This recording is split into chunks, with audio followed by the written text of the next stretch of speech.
అతనికి వెళ్ళి యూనియన్కి వెళ్ళి కంప్లైంట్ చేసి మమ్మల్ని పిండి మమ్మల్ని దగ్గర వసూలు చేశాడని ఖర్చు అతనికి ఉంటుంది. మళ్ళీ నెక్స్ట్ పిక్చర్ మమ్మల్ని బుక్ చేయడు. గొడవకు పెట్టుకున్నాం కదా వాటితో. అవును సో నెక్స్ట్ కింద సార్ చాలా గొడవ చేశాడు డబ్బుల కోసం యూనియన్కి వెళ్ళాడని. ఎందుకు అవన్నీ వీళ్ళంత వరకు 80 అక్కడే కాంప్రమైజ్ అవ్వండి అన్న తక్కువ ఇప్పుడు ఎగ్గొట్టేవాళ్ళు. ఇంతమంది డైరెక్టర్లతో చేశారు కదా, విశ్వనాథ్ గారు, బాపు గారు, బిఎన్ రెడ్డి గారు. మీ మనసుకు దగ్గరైన డైరెక్టర్ ఎవరు?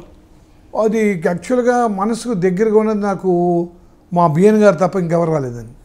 చాలా మంది చేశాను నేను, చాలా వేస్తే కేవీ రెడ్డి గారు చేశాను, తర్వాత సింగ శ్రీనివాసరావు బోల్డ్ సినిమాలు చేశాను, కమలాకర్ కామేశ్వరరావు చేశాను, తర్వాత పుల్లయ్యతో చేశాను, సిఎస్ రావుతో చేశాను, దాసనారాయణరావు చేశాను, రాఘవేంద్రరావు చేశాను. తర్వాత ఇప్పుడున్న కొత్త వదిలేసేయండి. అప్పుడు అది విశ్వనాథ్ గారితో చేశాను. కానీ ఫస్ట్ పిక్చర్లో దగ్గరుండి దగ్గర పట్టి చిన్న వాళ్ళ అబ్బాయిలాగా మీరు చెయ్యి, ఇంకోసారి కంగారు పెట్టకుండా కొత్తవాడు ఇంకా బాగా చెప్పగలవు నువ్వు అని, ఇంకా బాగా చెప్పగలవు ఇవి నువ్వు అది చక్కగా అంత టైం ఇచ్చి చెప్పి ఆయనకు అంత దగ్గర. బాపుకి ఏముంది, బాపు బొమ్మలాగా బాపు ఎప్పుడు డైరెక్ట్ చేయడు. బాపు డైరెక్షన్ అంటే ఏంటంటే అతను పెట్టిన బ్లాక్ బొమ్మలాగా ఉంటే చెప్తే చాలు. మేకప్ వేసుకున్నావా, రాధా కళ్యాణం చేసామండి, మీరు చూసే ఉంటారు. బంగారు పిక్చర్ చేశాను నేను ఈ రోజు, ఇంకా చాలా చేశాను ఆయనతో. ఆయన ఏంటంటే వచ్చి dialogue diction, dialogue delivery, Ramana గారు డైలాగ్ రాశాడు కదా మీరు ఎలా చెప్తున్నారు అని చెప్పడు, మనం ఎలా చెప్తే అలా చెప్తాను. మీకు ఇంకా అదే ఓకేనా, మీకు మీకు బాగా మీకు తప్పుగా ఉంది ఓకే టేక్, అంతేగాని మీకు ఎలా కావాలా. విశ్వనాథ్ దగ్గర అట్లా కాదు. విశ్వనాథ్ గారి దగ్గర ఉన్నది ఏంటంటే ఆయన చాలా ప్రిపేర్ అయి ఉంటాడు ముందుగా. అందరి డైలాగులు ఆయన నోటికి వస్తాయి. ఆయన మనం చదువుతున్నాగానే మనతో ఇన్వాల్వ్ అయ్యి మన డైలాగ్ చెప్పేస్తుంటాడు, మన డైలాగ్ చెప్పేస్తుంటాడు. మనకి ఆయనలాగా ఆయన అలా చెప్పేస్తున్నాడంటే మనకు ట్రెండ్ ఏమవుతుంది, ఆర్టిస్టు మన ఓన్ ట్రెండ్ పోతుంది. ఓన్ ట్రెండ్ ఆయన ఇమిటేట్ చేయాలని అనిపిస్తుంది.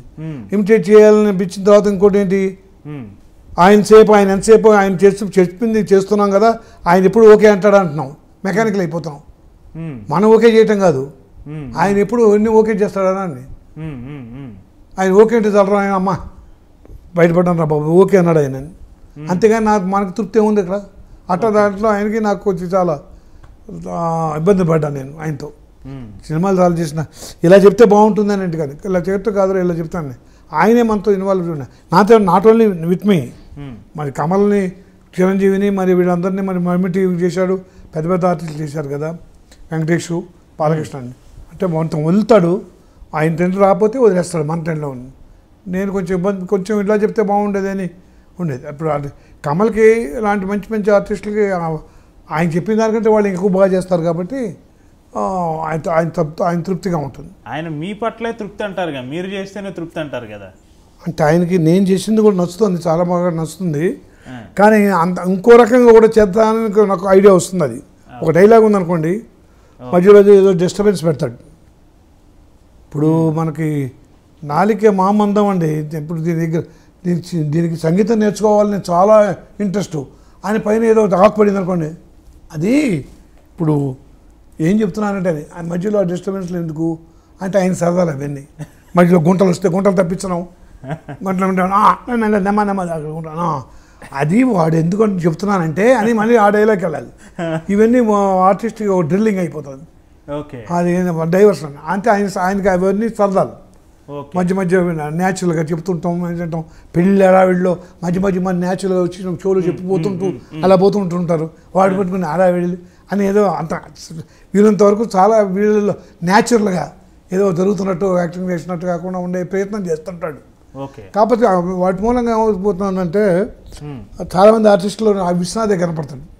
అవును, విశ్వనాథ్ గారు ఆయన రాగంగా డిక్షను సాగ తీసుకుంటూ మరీ సాష్టాంగారావుడు, వాడెవడు జానకి డబ్బింగ్ జానకులు, వీళ్ళైతే అసలు ఆయన ఎలా చెప్పాడా ఇమిటేట్ చేసి సాగ, వీళ్ళు ఎలా చెప్తారా అనేది మనకు లేదు. మనకు అందరిలో విశ్వనాథ్ గారు కనపడుతుంటాడు.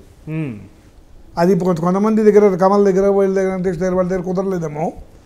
నా దగ్గర కొంచెం ఆయన చెప్పాల్సిన ఆయనలాగానే ఆయన చెప్పినట్టుగానే చేశా కొన్ని. అఫ్కోర్స్ రిజల్ట్ బాగుండొచ్చు, ఇంకోటి కూడా చేస్తే బాగుంటుందేమో అనిపించేది నాకు.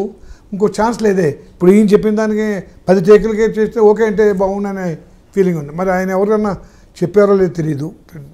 ఆయన చెప్పడం ఏంటంటే ఆయనకు ఉన్న నచ్చిన సినిమాలు అంటే అన్నీ నచ్చినాయి నాకు, నేను తీసిన సినిమాలు జనానికి నచ్చపోవచ్చు కొన్ని, నాకు చేసిన సినిమాలు అన్నీ కూడా నచ్చినాయి. ఏది బెస్ట్ ఏది ఇది అని ఒకటి కీర్తిలు తీసుకొచ్చాయి, శంకరాభరణం లాంటివి ఎక్కడో పెట్టాయి, ఒకడెక్కడో ఆవత్ బాంధవుడు లాంటివి తీసుకెళ్ళి ఎక్కడో లోపల పెట్టాయి. కొన్ని వంకరాభరణాలు అన్నారు, కొన్ని శంకరాభరణాలని ఆయన తీసిన ఆయనైనా ఇది చేశాడని.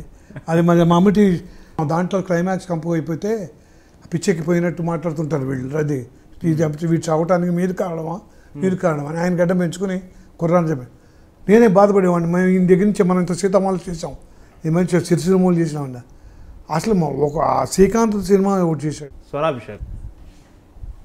ఒకటి అద్భుతమైన కళాఖండాలు తీశాడు. ఏ విషయమైనా అద్భుతమైన కళాఖండాలు తీశాడు. కోర్స్ ఆయన క్రియేటివ్ మైండ్లో కొన్ని రాంగ్గా వెళ్ళి జనాన్ని అర్థం చేసుకోకపోవచ్చు.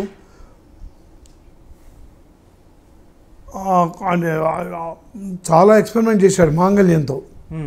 మాంగళ్యానికి మరో మూడు అని ఒక సినిమా తీసాం, సప్తపది దానికి రివర్స్. మేము దానికి ఎదుగుగా రాధా కళ్యాణం చేసాం. మాంగళ్యానికి ఎంత విలువ ఉందో మేము చూపించాం, అది సక్సెస్ చేశారు సార్. మేము మాంగళ్యాన్ని మరో మూడు వేస్తానంటే ఒప్పుకోలేదు జనం. మూడు కాకుండా ఇంకో మనసుతో వేయాలి, ఇద్దరు మనసులు కలవాలి, కలిసిన చోటే దాని మరో మూడు వేస్తే కానీ దానికి కట్టుబాటు అయ్యేటువంటిది ఆడది, లేకపోతే అది ఆడది నీ కట్టుబాటులో ఉండదని చెప్పదలుచుకుంటే ఒప్పుకోలేదు జనం. సప్తపదిలో మనసు ఉన్న చోట మాంగళ్యం ఉన్న చోట మనసు లేనప్పుడు వద్దు, వాటి దాని మనసు ఎక్కడ ఉందో అక్కడ మనసు ఉన్న వాటితో పంపించేశాడు. మౌడే మాంగళ్యాన్ని కట్టినంత మాత్రం మౌను కాదు, నీకు మనసు లేదు, మనసు ఇంకో చోట ఉంది. వాడి దేవతలా కనపడుతుంది, అమ్మవారిలా కనపడుతుంది, అది వేరే ఇంకో రకంగా చూపించాం, అది కులాంతరం లేదు. అటువంటి ఎక్స్పెరిమెంట్లు కొన్ని చేశాడు పాపం. ఆయన చెప్పదలుచుకుని చాలా బాగుంది, కానీ జనం కొంచెం అర్థం చేసుకోవాలి. ఇప్పుడు సూత్రధారులో ఉందనుకోండి, దుర్మార్గుడిని చంపితే దుర్మార్గం చావదు, దుర్మార్గాన్ని చంపాలి అని దానికి మనకు సత్యనారాయణ క్యారెక్టర్ ఏదో చేశాడు. మరి జనం అర్థం చేసుకోవాలి, యాక్సెప్ట్ మనం అనుకున్నట్టు పోలా బాక్స్ ఆఫీస్లో. అటు చాలా సినిమాల్లో పాపం ఆయన అబద్ధాంధవుల్లో అందరికీ మెంటల్ పెట్టేటప్పటికి ఆయన ఒప్పుకోలేదు. తర్వాత వెంకటేష్తో హాస్టల్లో చిన్న అబ్బాయి ఒక వయసున్న కుర్రాడు గర్ల్స్ హాస్టల్లోకి వెళ్ళి పడుగు ఎట్టబడితే అపస్వయంగా పడుకుంటే వాళ్ళ నైట్ గౌన్స్ సర్దేసి వాళ్ళు ఏంటమ్మా నన్ను అలౌట్ చేసి వాళ్ళని పిలిచి వీళ్ళకి టవల్స్ వేసి వాళ్ళ బాత్రూంలో మెచ్చి ఎవరైనా అలౌట్ చేస్తారా అని అడిగారు. విశ్వనాథ్ గారు మా ఇంటి పక్కనే వచ్చి జనం, పైగా అక్కడ ఉన్న మంచి శ్రీవిద్య లాంటిది ఉంటే మూడు వచ్చి అడుగుతాడు, బ్రహ్మాండంగా కురాణ పెట్టుకున్నావు కదా నీకు, దాంట్లో డైలాగ్ పెట్టాడు. ఇంకా మేము మా మూడు అవసరం ఏంటని. మరి ఇటువంటివన్నీ విశ్వనాథ్ గారు చేశాడంటే నాకు అర్థం కాలేదు. ఆయనే అంత అద్భుతమైన కళాఖండాలు. స్వర్ణ కమలం ఏంటి,